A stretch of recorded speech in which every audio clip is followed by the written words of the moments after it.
दोस्तों आज की वीडियो में आपको प्रॉपर तरीके से सिखाऊंगा कि किस तरीके से हम एक डिजिटल टाइमर स्विच का कनेक्शन करते हैं, किस तरीके से एक डिजिटल टाइमर स्विच को प्रोग्राम किया जाता है। इस टाइमर को दोस्तों परचेज किया है मैंने ब्लैक टी इलेक्ट्रोटेक कंपनी से। इस टाइमर का इस्तेमाल पिछले 1 साल से कर रहा हूँ। पिछले 1 साल पहले भी मैंने इस टाइमर को परचेज किया था ब्लैक टी इलेक्ट्रोटेक कंपनी से। आप चाहें तो इसे परचेज कर सकते हैं, मैं आपको डिस्क्रिप्शन में लिंक दे दूंगा, वहां से जाकर के आप इस टाइमर को परचेज कर सकते हैं। इसका परफॉर्मेंस बहुत ही अच्छा है। इसके ऊपर भी मैंने एक वीडियो बनाया हुआ था, आप चाहें तो इधर आई बटन पर क्लिक करके इसका वीडियो देख सकते हैं। इस टाइमर के अंदर आपको एक मैनुअल मिलता है जिस पर लिखा हुआ है कि इसको वीकली प्रोग्राम कर सकते हैं। इस मैनुअल को भी आप डिस्क्रिप्शन से डाउनलोड कर सकते हैं।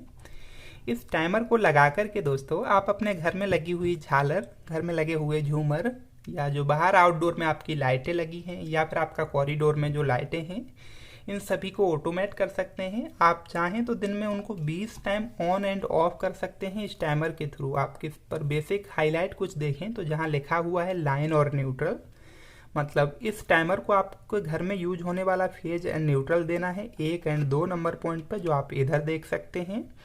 और इसके नीचे कुछ आउटपुट पॉइंट हैं जहां एनओ और एनसी के पॉइंट हैं। प्रॉपर तरीके से मैं भी आपको कनेक्शन करके दिखाऊंगा आपके घर वाले बोर्ड में कि किस तरीके से इसका कनेक्शन करना है। उससे पहले हम इसके पैरामीटर समझ लेते हैं कि किस तरीके से इसके पैरामीटर सेट करने हैं। दोस्तों पैरामीटर सेट करने के लिए सबसे पहले आपको अपनी डिवाइस को रीसेट करना है। इस रीसेट बटन को दबा करके आप देखेंगे कि डिवाइस हमारा रीसेट हो गया है। अब हम इसके अंदर टाइम सेट करेंगे, तो टाइम सेट करने के लिए इस घड़ी वाले बटन को हमें दबा करके रखना है। यहाँ हम डी प्लस बटन दबाएंगे तो हमारा डे सेट होगा, जैसा कि आप देख सकते हैं ट्यूसडे, आज वेडनेसडे है तो मैंने वो सेट कर लिया है। हम एच प्लस को दबाएंगे तो यहाँ हावर सेट होगा, जैसे अभी सुबह के 9 बज कर के यहाँ 10 मिनट हो रहे हैं, जैसा मैं आपको दिखाऊँ घड़ी के अंदर। तो यहाँ हमने 9 सेट कर लिया है। यहाँ एम प्लस को सेट करेंगे तो मिनट सेट होगा। यहाँ 9 बज कर के मैं 10 मिनट सेट कर लेता हूँ। इस घड़ी वाले बटन को हम छोड़ देंगे तो यहाँ हमारा टाइम सेट हो जाएगा। अगर आप शाम के 6 बजे इसका टाइम सेट कर रहे हैं तब आपको यहाँ 18 सेट करना होगा इस एच प्लस बटन को दबा करके। अब इसके अंदर कैसे हमें प्रोग्राम सेट करना है हम वो समझ लेते हैं। यहाँ प्रोग्राम बटन को प्रेस करेंगे तो आप देखोगे फर्स्ट ऑन, दोबारा से प्रोग्राम बटन को प्रेस करोगे तो फर्स्ट ऑफ। इस तरीके से इस डिवाइस के अंदर आपको 20 टाइम ऑन एंड ऑफ करने का ऑप्शन मिल जाता है। मतलब एक दिन में आप 20 बार किसी लाइट को ऑन कर सकते हो इस टाइमर के थ्रू, एंड 20 बार किसी सर्किट को आप ऑफ कर सकते हो। तो फिलहाल मैं आपको एक प्रोग्राम सेट करके दिखाता हूँ। ये आप देखेंगे कि इसका होम इंटरफेस है। प्रोग्राम बटन को प्रेस करेंगे तो यहाँ फर्स्ट ऑन, जहाँ हम डी प्लस बटन को दबाएंगे तो हमारा डे सेट होगा। अभी आप देखोगे कि ऑल डे सेट है। दोबारा से हम डी प्लस बटन को प्रेस करेंगे तो आप देखोगे 1 दिन कम हो गया। कुछ इस तरीके से आप अपनी रिक्वायरमेंट के हिसाब से इसका टाइम सेट कर सकते हो, इसे वीकली प्रोग्राम कर सकते हो। फिलहाल हम इसको ऑल डे में सेट कर देते हैं। मान लीजिए शाम को 6 बजे हमारा सर्किट ऑन होना चाहिए, तो इसके अंदर हम 18 सेट करेंगे। इसको लॉन्ग प्रेस करके रखेंगे तो आप देखोगे कि जल्दी जल्दी टाइम सेट हो जाएगा। और मान लीजिए सुबह के 5 बजे लाइटें ऑफ करनी है तो इस प्रोग्राम बटन को दोबारा से दबाएंगे तो यहाँ हम फर्स्ट ऑफ टाइम सेट करेंगे। जैसे ही हम डी प्लस दबाएंगे तो यहाँ जो हमने ऑन टाइम सेट किया है वो आ जाएगा। अब हमें ऑफ टाइम सेट करने के लिए इसको दोबारा से दबा करके रखना है, क्योंकि हमें सुबह के 5 बजे लाइटों को ऑफ करना है। तो आप देखेंगे कि यहाँ हमारा फर्स्ट ऑफ में हमने 5 सेट कर दिया है। दोस्तों बाहर आने के लिए हम घड़ी वाले बटन को प्रेस करेंगे तो आप देखोगे कि हमारा होम स्क्रीन आ जाता है। आप देखने के लिए कि हमने क्या प्रोग्राम सेट किया है, यहाँ से प्रोग्राम बटन को प्रेस करके देख सकते हैं कि शाम को 6 बजे लाइटें ऑन होगी, सुबह के 5 बजे ऑफ हो जाएंगी। अगर आप कोई दूसरा दोबारा से लाइटों को ऑन करना चाहते हो, दूसरा टाइमर लगाना चाहते हो तो second on and second of. इसी तरीके से तीसरा टाइमर लगाना चाहते हो तो third on and third of. इस तरीके से आप इसके अंदर टाइम सेट कर सकते हैं। उम्मीद है कि आप प्रोग्राम करना सीख गए होंगे। अब मैं आपको इसको कनेक्शन करके दिखाता हूँ आपके घर के बोर्ड में कि किस तरीके से इसका कनेक्शन करके हम अपने होम अप्लायंस को ऑटोमेट कर सकते हैं। तो यहाँ आप देखेंगे तो हमारे घर का ये बोर्ड है और ये घर के बाहर आउटडोर में रंग बिरंगी लाइटें लगा करके रखी हैं। तो यहाँ आप देखेंगे कि एक स्विच से हमारा ये 5 पिन सॉकेट ऑन होता है, दूसरे स्विच से हमारा रूम के अंदर वाला बल्ब, और एक स्विच से हमारा पंखा ऑन होगा, और एक स्विच से बाहर के आउटडोर की लाइट ऑन होती हैं। तो यहाँ पर हम आज डिजिटल टाइमर स्विच लगाएंगे। इसके 1 और 2 नंबर पर हमें न्यूट्रल और फेज देना होता है। तो यहाँ MCB के ऊपर वाले पॉइंट से ही न्यूट्रल उठा करके इसके 1 नंबर पॉइंट में न्यूट्रल लगा दूंगा। थोड़ा सा ऐसे मैं आपको जूम करके दिखाऊं तो आप चाहें तो 1 नंबर पर न्यूट्रल लगा सकते हैं, आप चाहें तो 2 नंबर पर भी न्यूट्रल लगा सकते हैं, 1 नंबर पर फेज दे सकते हैं। यहाँ मैंने 1 नंबर पर न्यूट्रल लगा दिया है। जो मेरे स्विच लगे हुए हैं इनके नीचे वाले पॉइंट पर आप देखेंगे तो फेज गया है। आपके घर में जो बोर्ड होगा एज इट इज होगा, तो नीचे वाले ही पॉइंट से आप एक तार उठाएंगे और इसको ले जा करके फिर डिजिटल टाइमर स्विच के 2 नंबर पॉइंट पर कनेक्ट कर देंगे। कुछ इस तरीके से हम इसको न्यूट्रल और फेज देते हैं। अब जो हमारा डिजिटल टाइमर स्विच है, मैं इसको थोड़ा सा और जूम करूं तो आप देखेंगे कि इसके नीचे 2 पॉइंट होते हैं, एक हमारा कॉमन का होता है और एक हमारा NO, एक हमारा NC होता है। तो हमें यूज करना है कॉमन और NO पॉइंट। तो जो 2 नंबर पॉइंट है यहाँ से एक सप्लाई उठा करके हम 4 नंबर पॉइंट में कनेक्ट करते हैं। तो यहाँ मैं कनेक्ट कर देता हूँ। अब जो हमारा 5 नंबर NO पॉइंट है यहाँ से सप्लाई को हम आउट करेंगे। NO पॉइंट से सप्लाई को आउट करके जो हमारा बोर्ड लगा हुआ है इस बोर्ड के अंदर इस स्विच में लगाएंगे। लेकिन आप देखेंगे इस बोर्ड के अंदर जो स्विच है इसके अंदर हमारा जो मेन सप्लाई है वो लगी है।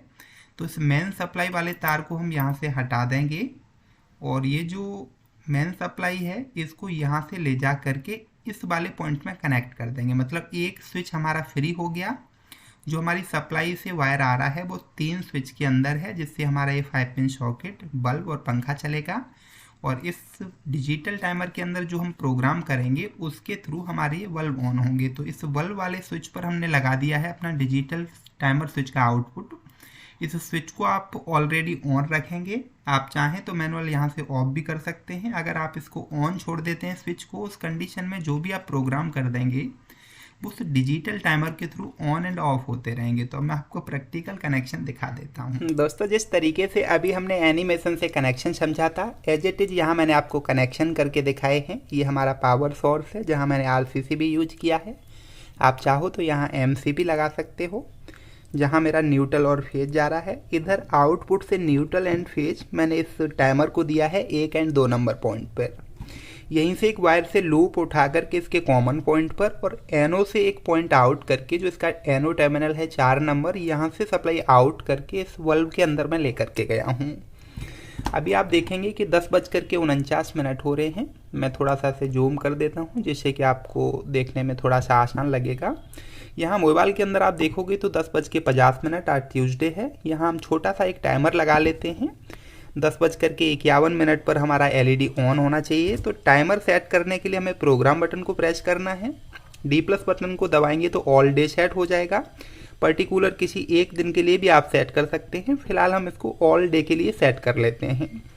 जो अभी हमारा टाइम है आपने देखा कि 10:50 हो रहा था, तो यहाँ हम जो टाइम है 10:52 पर सेट कर लेते हैं। इसको लॉन्ग प्रेस करेंगे तो जल्दी जल्दी बढ़ेगा जैसा मैंने समझाया था आपको। तो इसको हमें 10:52 पर ऑन करना है। फिलहाल 10:53 मैंने सेट कर दिया है ऑन टाइम। प्रोग्राम बटन को दोबारा से प्रेस करेंगे तो यहाँ हम फर्स्ट ऑफ टाइम सेट करेंगे। जैसे ही हम D+ बटन दबाएंगे तो जो टाइम हमने सेट किया था एज इट इज आ जाएगा। ऑफ टाइम हमें सेट करना है 10:55 पर। घड़ी वाले बटन को सिंपली प्रेस करेंगे बाहर आने के लिए। अभी आप देखेंगे कि 10:50 हो रहा है। हम थोड़ा सा वेट कर लेते हैं 10:53 का। दोस्तों, आप देखेंगे कि 10:52 यहाँ हो गया है। मैं आपको एक चीज़ और दिखा देता हूँ जब तक मेरा टाइम पूरा हो रहा है। यहाँ एक बटन है मैनुअल, ऑटो और ऑफ के लिए। तो मैं इसको थोड़ा सा पहले ऑफ मतलब जूम आउट कर देता हूँ। इसके बाद इस मैनुअल बटन को दबाऊंगा तो आप देखेंगे कि यहाँ ऑन आ गया है, परमानेंटली ऑन रहेगा। अगर इसको फिर से प्रेस करेंगे तो ये ऑटो में चला जाएगा, फिर से प्रेस करेंगे तो परमानेंटली ऑफ हो जाएगा। तो फिलहाल हम इसको ऑटो में डाल के छोड़ देते हैं। जैसा मैं आपको जूम करके दिखाऊं कि यहाँ ऑटो लिखा आ रहा है और 41 सेकेंड 43 सेकेंड। थोड़ी देर वेट कर लेते हैं। 10:53 में ये ऑटोमेटिकली हमारा सर्किट को ऑन कर देगा। दोस्तों, आपने देखा कि जैसे ही हमारा 10:53 हुआ ऑटोमेटिकली हमारा सर्किट ऑन हो गया है। और जैसे ही 10:55 होगा तो ऑटोमेटिकली सर्किट हमारा ऑफ हो जाएगा। घड़ी वाले बटन को प्रेस करके सिंपली यहाँ पर हम 1 मिनट बढ़ा देते हैं। ये 54 हो गया है, मतलब हमने थोड़ा सा भी बढ़ा दिया है। जैसे ही हमारा 55 होगा तो हमारा ऑटोमेटिकली ये सर्किट ऑफ कर देगा। अभी दोस्तों थोड़ा सा आपको जूम करके दिखाऊं तो आप देखेंगे 52-53 सेकेंड। जैसे ही हमारा 10:55 होगा ऑटोमेटिकली सर्किट हमारा ऑफ होना चाहिए, क्योंकि हमने टाइम सेट कर लिया है। आप देखेंगे कि हमारा सर्किट ऑफ हो गया है। उम्मीद करता हूँ ये वीडियो आपको बहुत अच्छे से समझ में आया होगा। अगर थोड़ा सा भी अच्छा लगा है तो एक लाइक कर देना। चैनल को भी सब्सक्राइब नहीं किया तो सब्सक्राइब कर लेना ऐसे यूजफुल वीडियो देखने के लिए। अगर आप सभी टाइमर के ऊपर वीडियो देखना चाहते हैं तो इधर वाली प्लेलिस्ट पर क्लिक करके देख सकते हैं।